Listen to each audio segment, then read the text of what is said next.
Ladies and gentlemen, boys and girls, it's Diego with the lovely Karina, my prometida, my future wife. Karina, the patient one. Muy inteligente, muy hermosa. I am very lucky to have Karina as my future bride. Now, this video, Karina's from Venezuela, okay? And we're in Colombia, high up in the Andes Mountains in Bogota. It's pouring with rain. And we're here waiting for our visa to get adjudicated in the California Service Center. So we got a long way to go. We're in month 6, so we got a long way to wait. But that's okay, no problem. It's the process, right? See? Okay. It's the process. So hang in there, guys. This video is a success story for a sponsor whose fiance lives in Cebu, Philippines. We love our friends in the Philippines. We got friends they watch our videos, and we love you guys. And this is a success story from NOA1 to NOA2 in Cebu, Philippines. So listen up.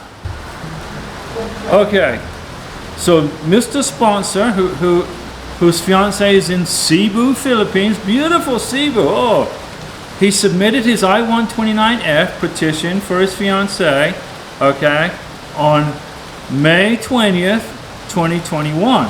Okay, he received his NOA2 letter, his approval letter, on July 18th, 2022. So the total wait time for this gentleman was 424 days, okay, which is 14 months, which is in direct line with the USCIS website processing time frame. So he waited 14 months, he got his visa approved. Now, he's now living in Cebu with his fiance. He got sick and tired of waiting. So like me, I'm in Colombia. He flew to the Philippines and he's hanging out with his prometida in the Philippines in Cebu. What a beautiful place Cebu is. Okay? Now, it is now October 2022 and he still hasn't heard a peep out of the National Visa Center, and he's very concerned about it. So listen up and I'll explain the situation regarding this.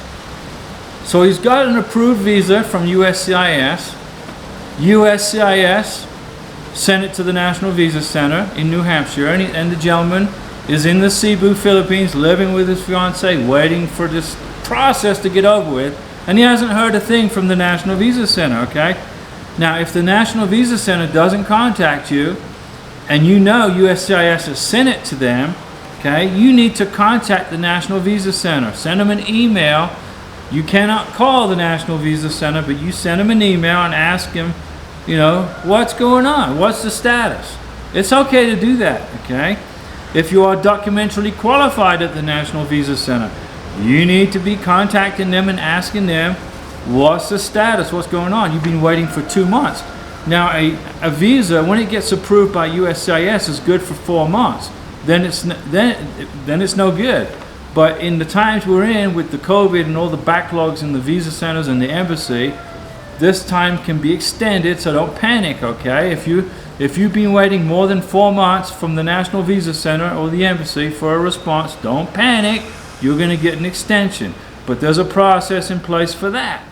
It's very important, ladies and gentlemen, if you have a package, a K1 visa package at the NVC and you haven't heard from them, and you're getting close to your 4-month window where it gets, you know, expired, you must maintain contact by emailing them. If you do not show evidence of at least checking in with the National Visa Center for 1 year, if you don't contact them for a year, if you just sit on your backside waiting for them, and a year passes, they terminate the whole thing, and you got to start the visa process all over again, okay? So please check in with the National Visa Center with an email. You can't call them. On May 23rd, 2022, the National Visa Center suspended the public inquiry by phone, okay?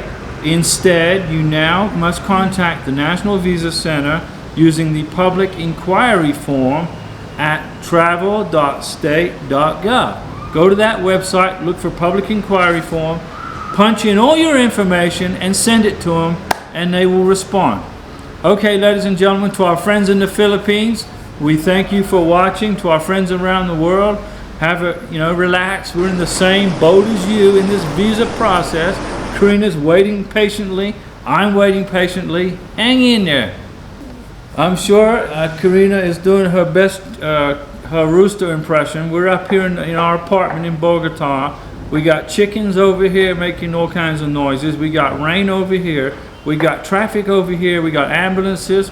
We got alarms going off on cars. You set your alarm on your car, you ching. Well, apparently in Colombia they have the same technology, but they go off at beep, beep, beep, beep, beep, 2 o'clock in the morning, beep, beep, beep, beep. And then the person has to get out of bed, go down to their car and check on it and shut the alarm off. Seriously, folks, living overseas is an adventure. Stay strong. You will get your visa. You will get your visa. Be patient. Hang out there. It's going to be 14 to 16 months waiting for your NOA2 letter. And then make sure when USCIS sends your stuff to the National Visa Center, make sure you track it and stay in touch with these folks and ask questions. Go to travel.state.gov, look for the public inquiry line and ask questions. Karina and I, we send you our best wishes. I'll be back in the United States in a couple of weeks. Karina will be but that's part of the process. And we will see you in Colombia and hopefully soon the United States.